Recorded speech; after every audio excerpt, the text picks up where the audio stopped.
gonna start right now. Welcome, ladies and gentlemen, to the Friday podcast, number 107. It's a throwback song. Remember I used to put music on?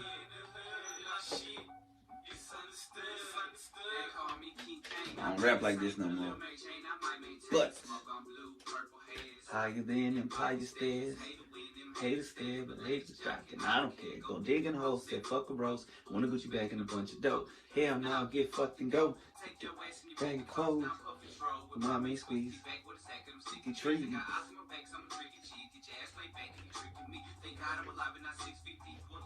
We lost creep.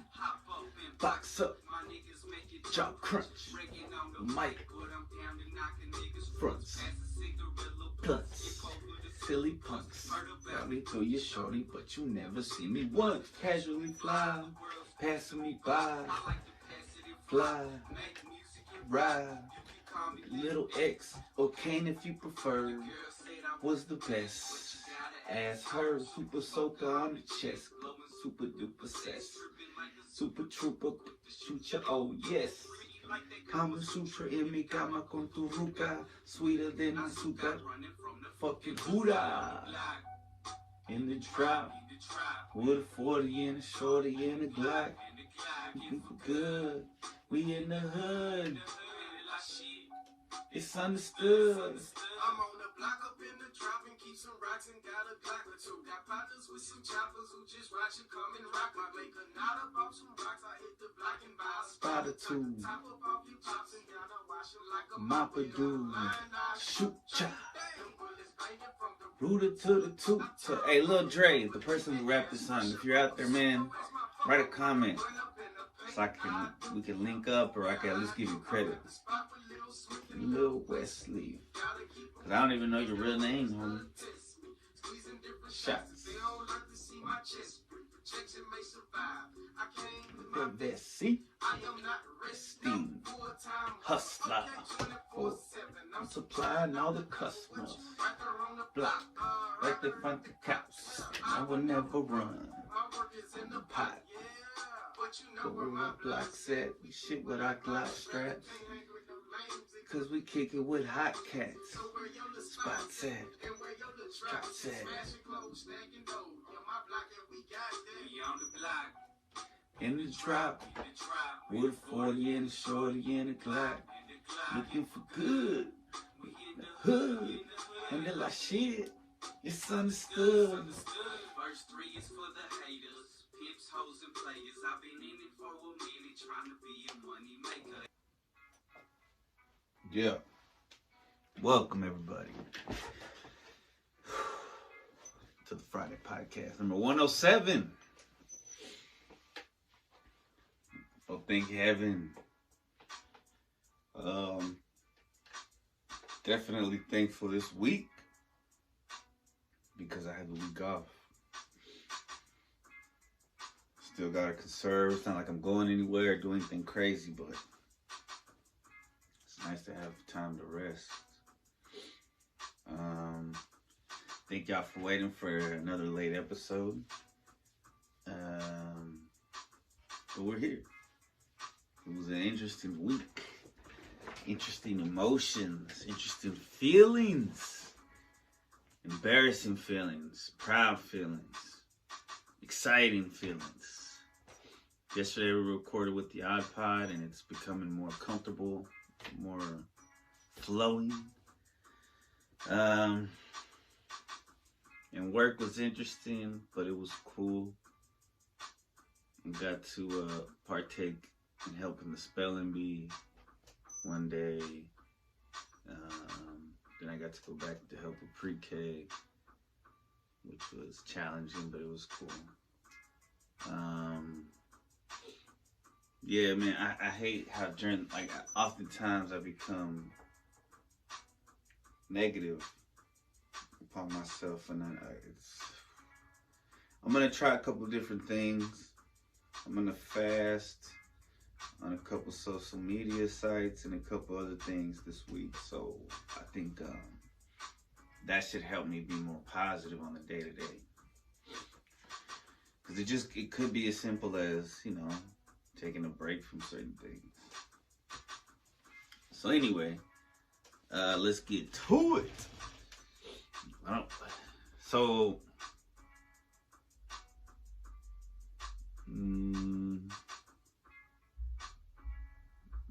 I was gonna say a story, but I don't know if I should say it. Probably shouldn't say it. Alright, so do you think you could write a song? Yes. If so, what would it be about? I would write a song about love, of course. But yeah, I can write music. I've written songs. I just played a song. So that's gonna be part of the intro. Yeah, man, I could write a song about anything you want. I think, for the most part. Pretty sure. Alright, next. Do you put up a boundary on any area of your life to keep people out? Of course I do. On any area. I put up a lot of boundaries. To keep a lot of people out. But then I let those boundaries down when I'm podcasting. So, but I still keep a lot up. There's still, I mean, obviously, I'm not going to reveal everything when I'm podcasting. The music is kind of loud. I'm going to turn it down for the crowd.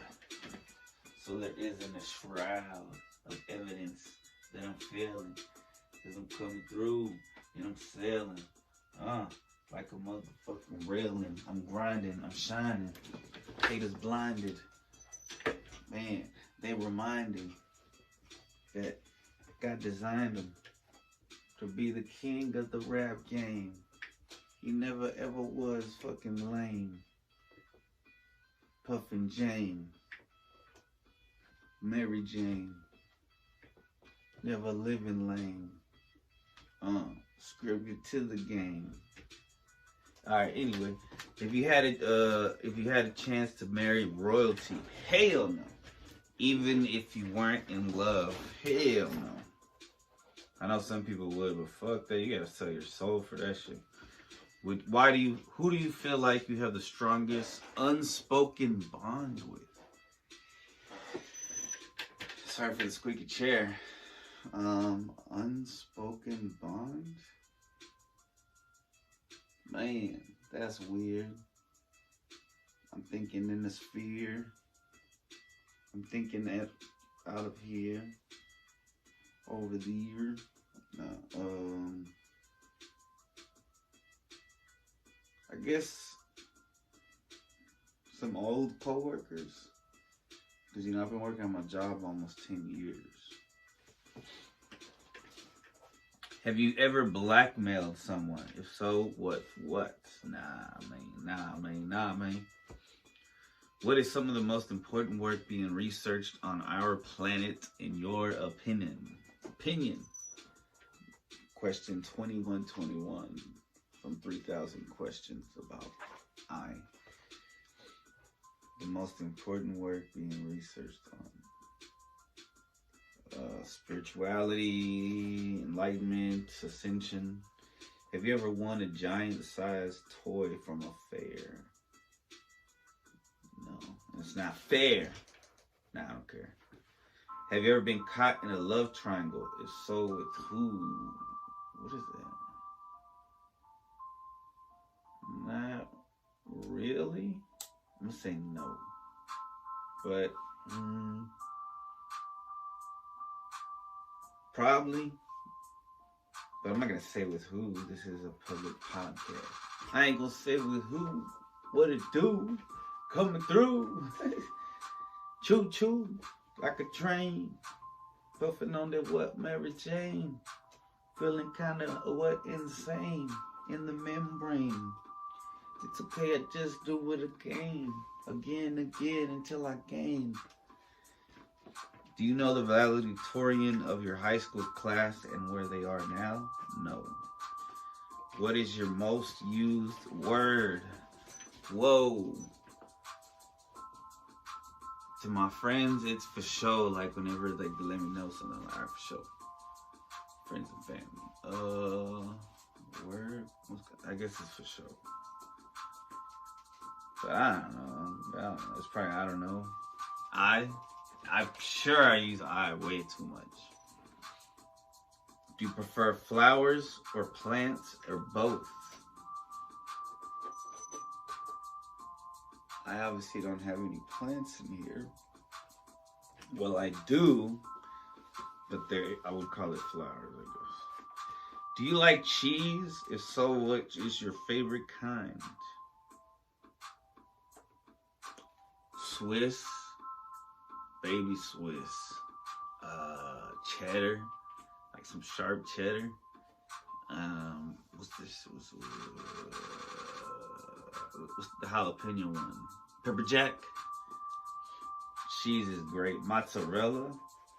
Oh man, I don't really like provolone too much, but I'll eat it.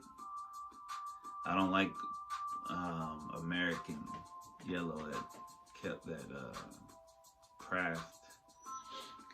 Do you think there should? I mean, I like Kraft macaroni and cheese, but I don't like those Kraft slices, the American cheese. I mean, you know what? I eat it, but I love cheese. Do you think there should be special laws for the paparazzi? Ooh, like they shouldn't be able to do it. What they're doing? Screwing around town, leaving celebrities with a frown. What if that was me? How would I feel? Probably like a G. I'd be like, what's the deal? I don't think so. Are you introverted or extroverted? I'm both. Some fucking hell, man. I'm both. Do you think some people in certain situations might be more valuable than others? No fucking shit. Of course, some people have certain backgrounds or they look a certain way and kids might react a certain way or in business or just some people in certain situations might be more valuable than others because of experience. And I say because of the way they look, because sometimes you look like their grandma or their mom, and so they're like, oh, I respect this person more because I'm familiar with this type of figure. And I feel like me, I'm just like a fucking kid sometimes. So they're just like, this dude's a kid too. It's all good. What is the trait you most deplore in others? Hate. What brings out your silly side? When I'm feeling very comfortable. Yeah, when I'm feeling comfortable. I'm happy. Do you trust things you read online? If so, what is your most reliable source? It depends. Reliable source. That's an interesting question.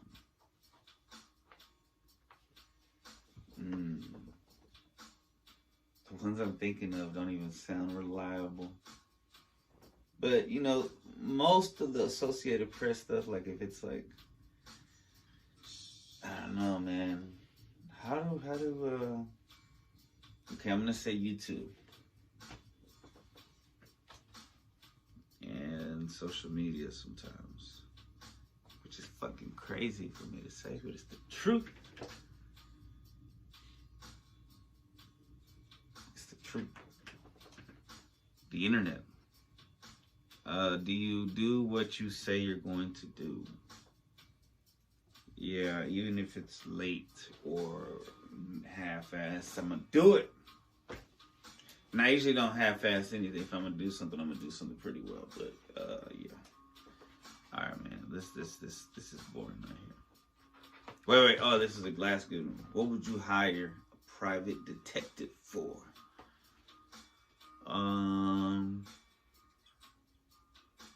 What would you hire a private detective for? If if I had the money, almost anything. Anytime somebody got jacked. So like one time somebody came up in my room and shit, and they took some valuables in my house. I would like to hire a detective to find out who that motherfucker was. But it's all good, you know, forgive and forget, but it would have been cool to know. For cheating, I don't think I would. But if I'm married or something, it'd be like cheaters and I hire a private detective to spy. But then what if the private detective ends up being the one who's cheating on, you know, fuck that. If you don't trust her, then that's it, you know. What is childish, but you still do it anyway? Oh, I get my feelings hurt over stupid shit. Over dumb shit. Like, I don't know why, but for some reason, I get my feelings hurt over dumb shit sometimes, man. It feels ridiculous. And I dwell on it. I dwell on the cringy feeling of fucking...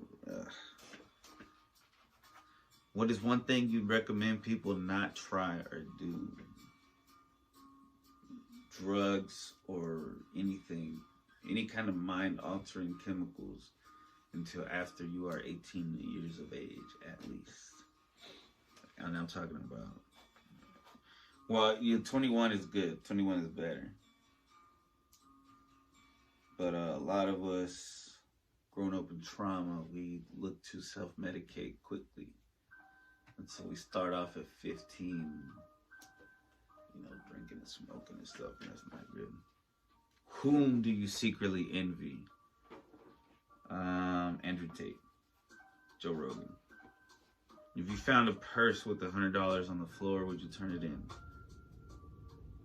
Yeah. Nah, yeah, I guess I would. I mean, especially if it had an ID. If it doesn't have an ID, what the fuck am I going to turn it into? But I should. Definitely should.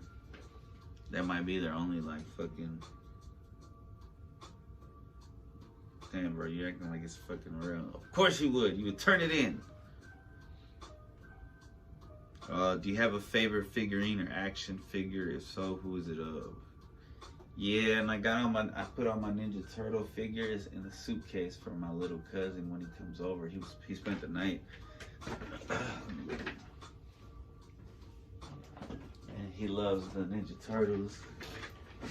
So we have something in common. So I have this suitcase from when I was a kid. And my dad bought this Ninja Turtle for Xavier. Well, this one's fucking dope. A student gave this to me one time. So, damn, I forgot about Leo, man. You gotta put Leo somewhere. I mean, this is not even Leo. I got a Leo too. That's the one I was gonna bust out.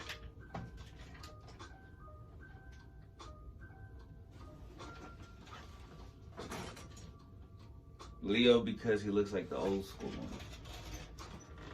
My dad bought it for my son, but my son got over Ninja Turtles pretty quickly.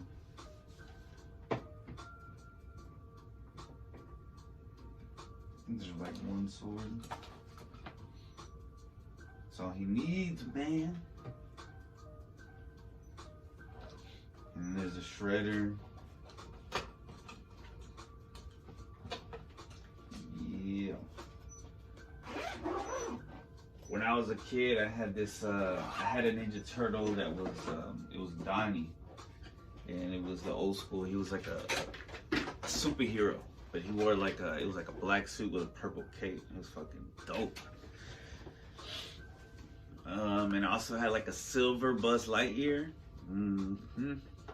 And I made my dad take me to the store to return it because it had like a loose arm on both of them. But I think that's how it was supposed to fucking be. I was OCD back then. Do you buy recycled products and goods, and how do you feel about it? What? Refurbished, does that count? What villain from paper when I can? And I mean, I guess I feel a little bit better, but it's like, you know, I do feel better, I guess. What villain from history do you think was misunderstood? I don't know. You know what's up, man. That's a crazy question. Have you ever gone on a sightseeing tour? No. Yes. No. I mean, no, not an official tour. I don't think, no. If you could have fame but not control of your career, would you still want to be famous? Fuck no. Would you rather have a cool boss and learn nothing, or a strict boss you learn from? I can learn my own shit, man. Alright. Let's see. Need to drink some water. We're gonna take a break, come right back. Riding and sliding, I'm dipping and diving. Haters be talking that shit, and they be hiding. I be lifting up, I be riding. Haters talking that shit, they be hiding. I don't care, man, I be flying. I don't care, man, I ain't dying. I'm just gonna keep moving up dimensions. If you mention my name, it better be about my fame. Cause I got the motherfucking what came, ding-a-ling, out the rain of the what, Super Saiyan, what you saying, hope you playing, cause I'm bringing the sunshine and I'm spraying, there ain't no more delaying.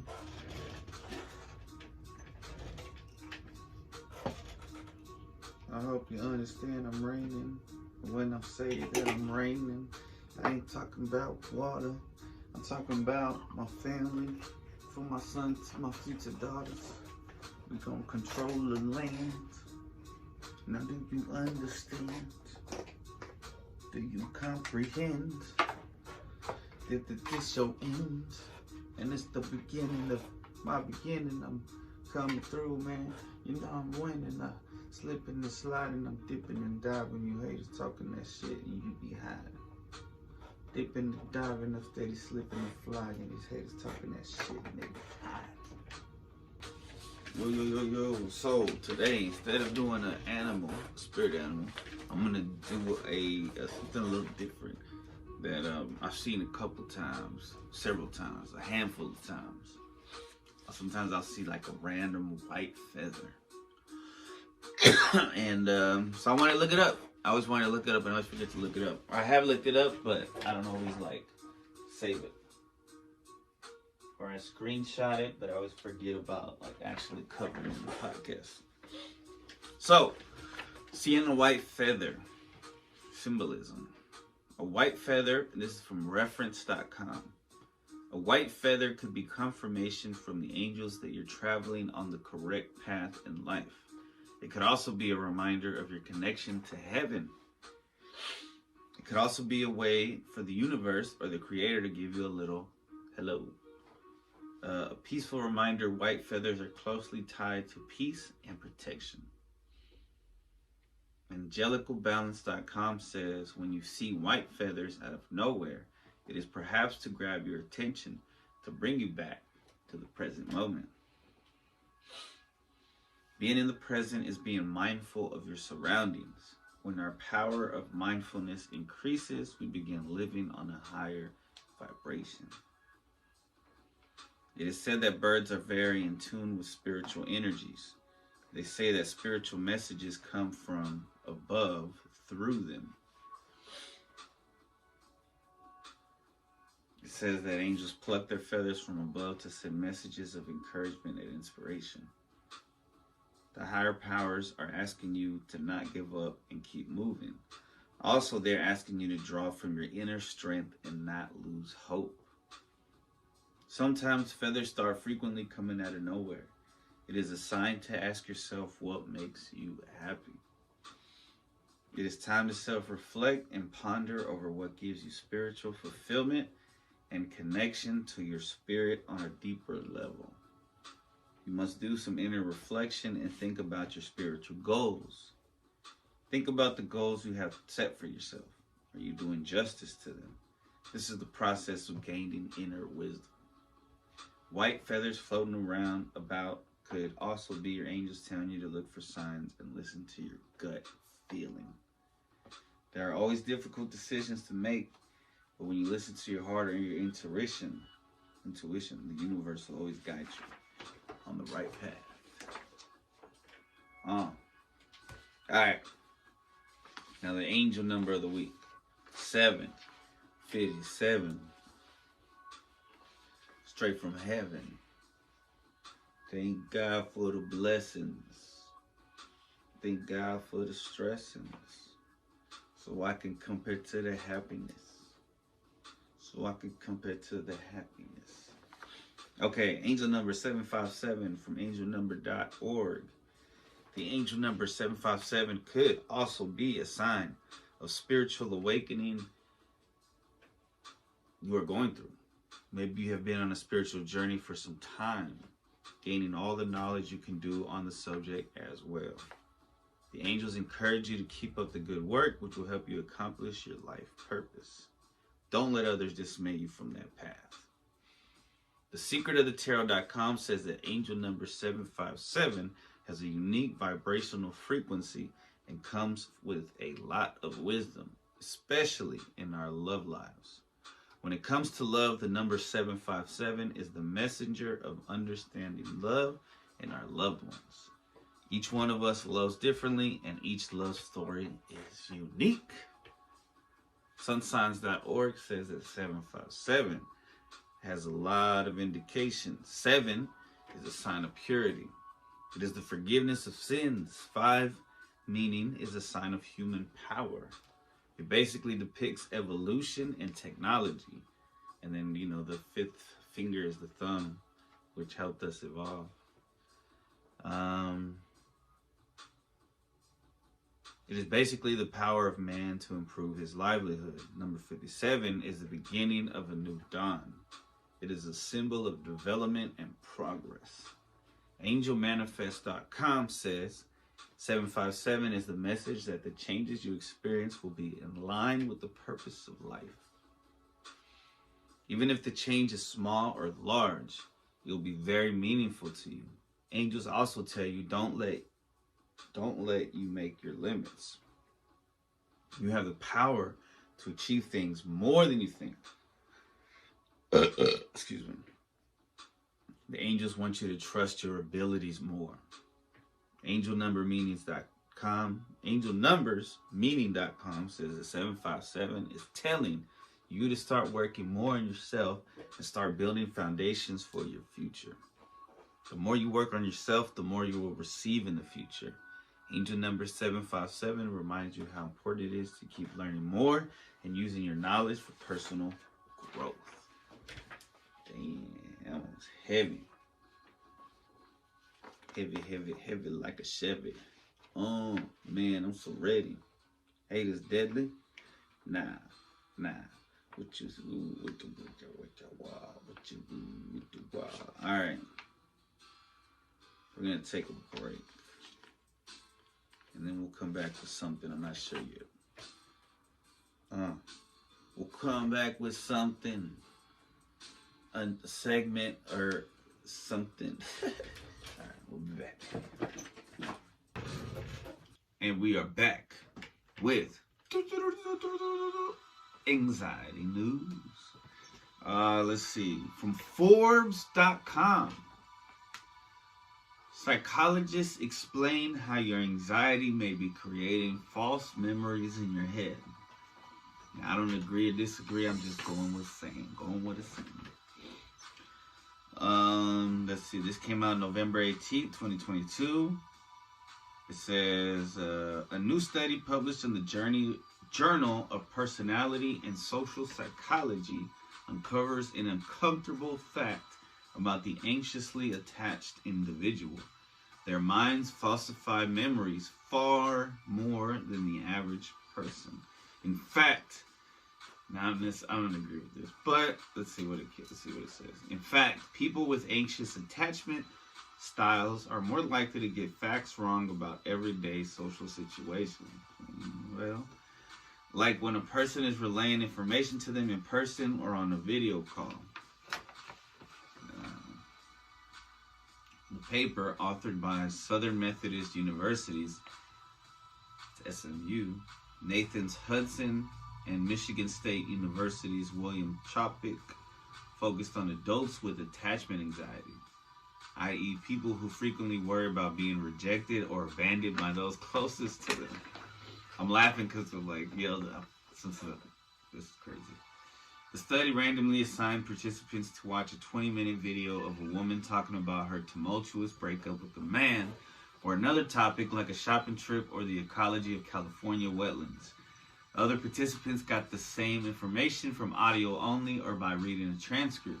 All groups took a memory test immediately after receiving the information, regardless of how it was delivered. I want to take this fucking test. The study found that anxiously attached participants who watched the video were more likely to get the details of the information wrong compared to those who received the information through other mediums.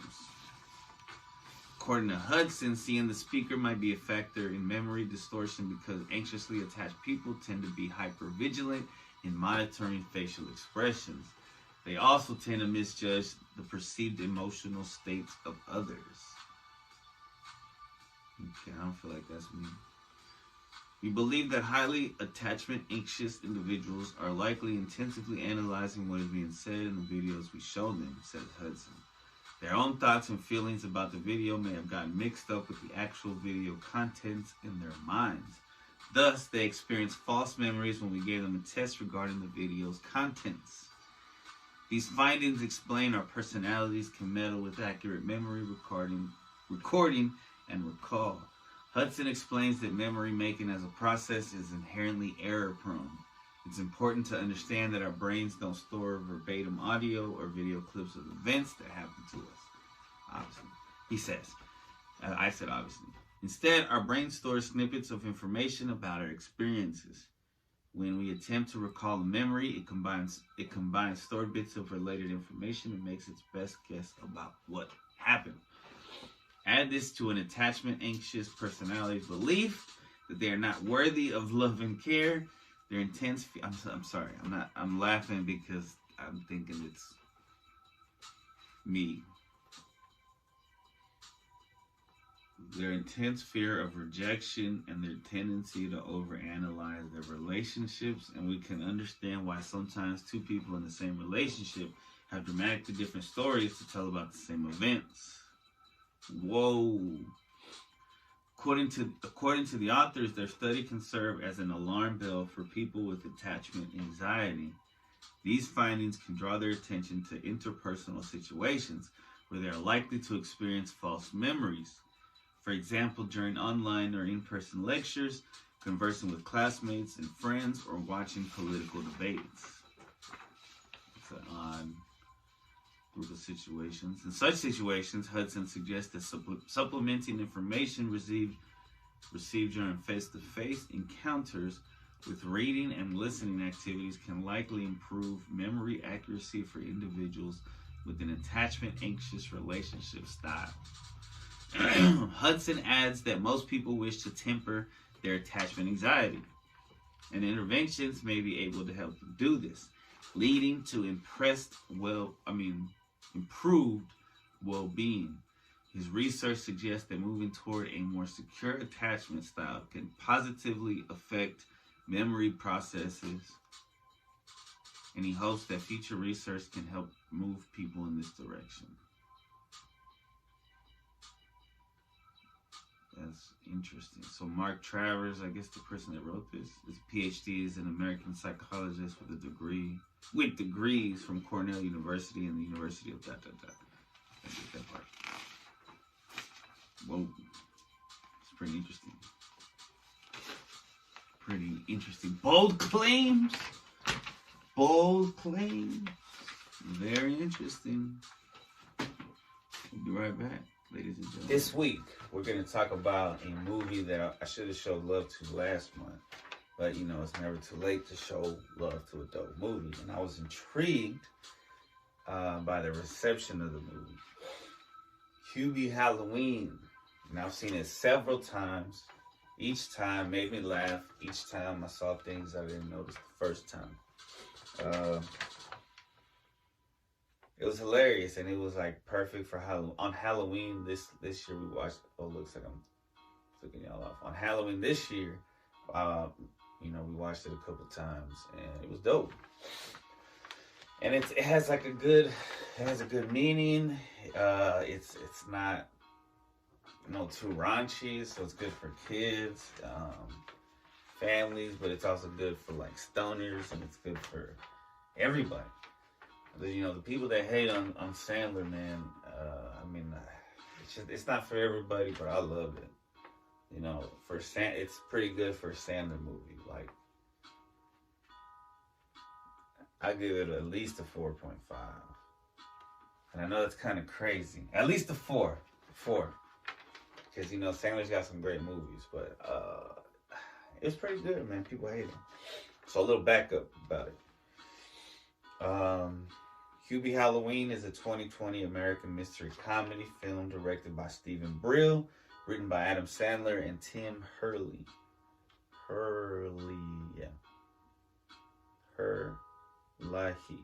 and starring an ensemble cast consisting of Sandler in the title role, Kevin James, Julie Brown, Ray Liotta, R.I.P., Rob Schneider, shout out to that OG, June Squibb, Kenan Thompson, that's what's up, Shaquille O'Neal, Steve Buscemi, and Maya Rudolph. The film follows a Halloween-loving delicatessen worker who must save the town of Salem, Massachusetts from a kidnapper. Released on October 7th, 2020 by Netflix, the film received mixed reviews from critics. Although some critics considered it better than Sandler's other recent comedies. The film pays tribute to actor Cameron Boyce, who was set to co-star but died in 2019. R.I.P. R.I.P. to him too, man. I'm thirsty, motherfucker.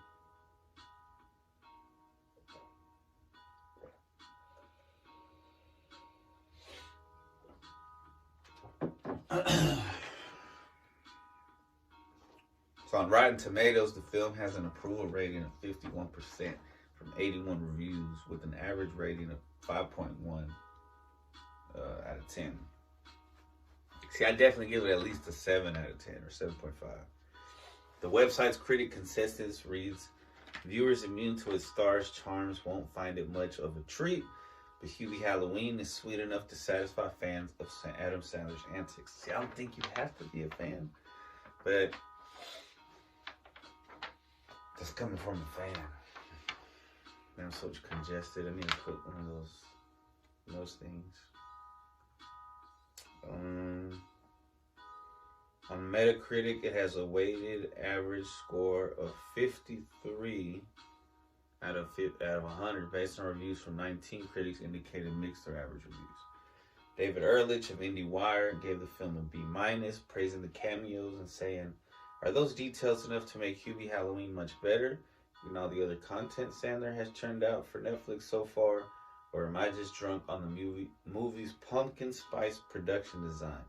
It's hard to say, but this is the first time in a long time that it feels nice to watch the Sandman goof off with his friends for 90 minutes. That's why it's fucking fun, because he's with his homies, but it's funny. It's fucking funny.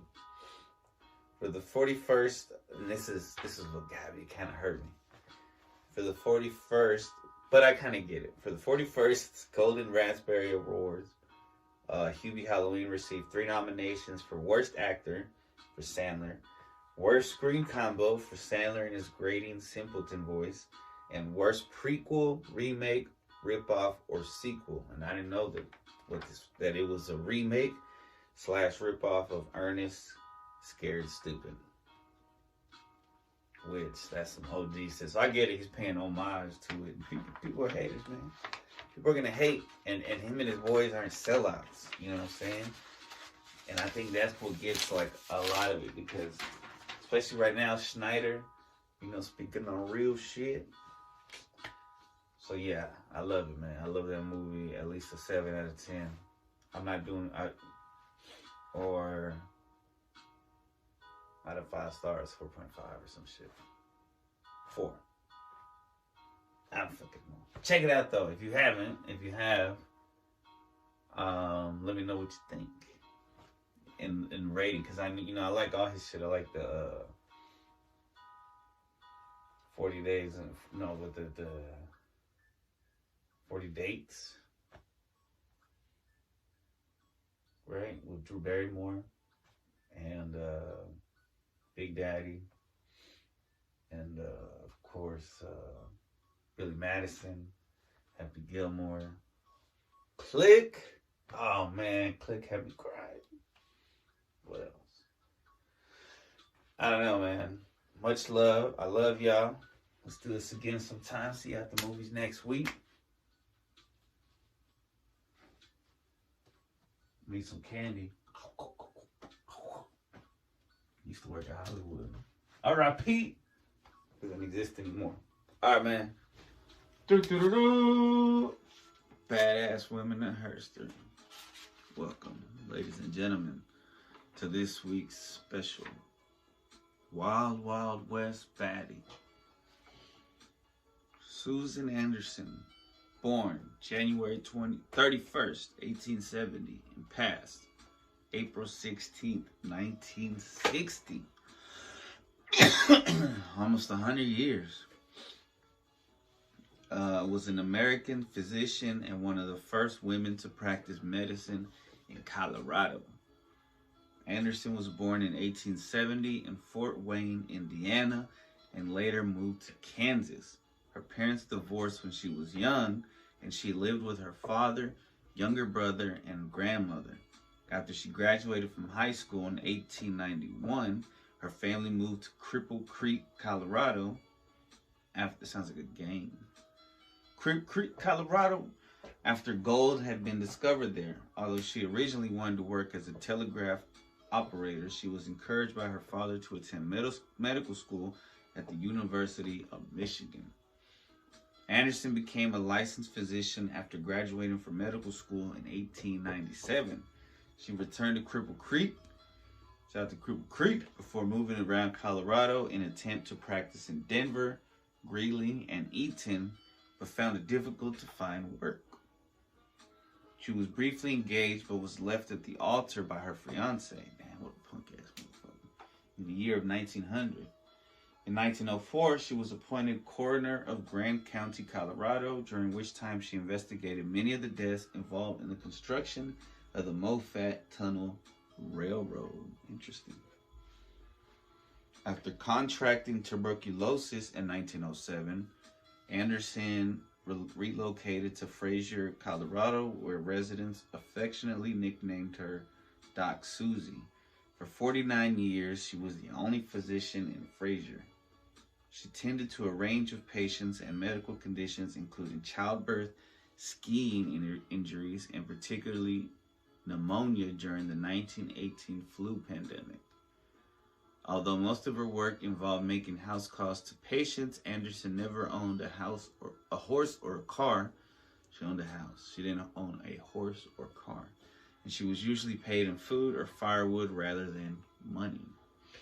Her grave in Mount Pisgah Cemetery. Oh, that's a picture. But I don't print the pictures. During the 1950s, Anderson was the focus of several newspaper and magazine stories. Actress Ethel Barrymore, I wonder if that's Drew Barrymore's mom, offered to make a film about Anderson's life, but the latter declined. Anderson retired in 1956 and was admitted to Denver General Hospital with poor health in 1958, where she stayed until her death. She died in 1960, aged 90, and was buried in Cripple Creek. She was Cripple Creek till she died, son. Anderson was inducted into the Colorado Women's Hall of Fame in 1997. Damn. Shout out to Susan Anderson. Much love. Alright. Should I try to freestyle? Should I read a rhyme? Man, I'm doing time. On the line. Feeling fine. It's the shine from above. Showing love like a dove in the club, going crazy, feeling lazy. At the same time, I'm getting crunk. What it do, man? I ain't no punk. I ain't even trying to ever get drunk again, but I'm about to roll up some green. Man, I'm feeling clean like a machine, well oiled, What it do? I ain't spoiled. I'm coming through like a motherfucking milkman. What it do? Man, I got the grand slammer. Abe's talking shit, but I'm about to hit the grammar. Abe talking shit, but I'm about to hit the slammer. Man, sometimes I stammer, but it's okay. I'm from the South like Alabama. I'm brothers from Texas. Haters talk shit, but they reckless. They must respect us. Thank y'all for coming. Man, I'm tired. It's been a long month. I love y'all. See y'all next time.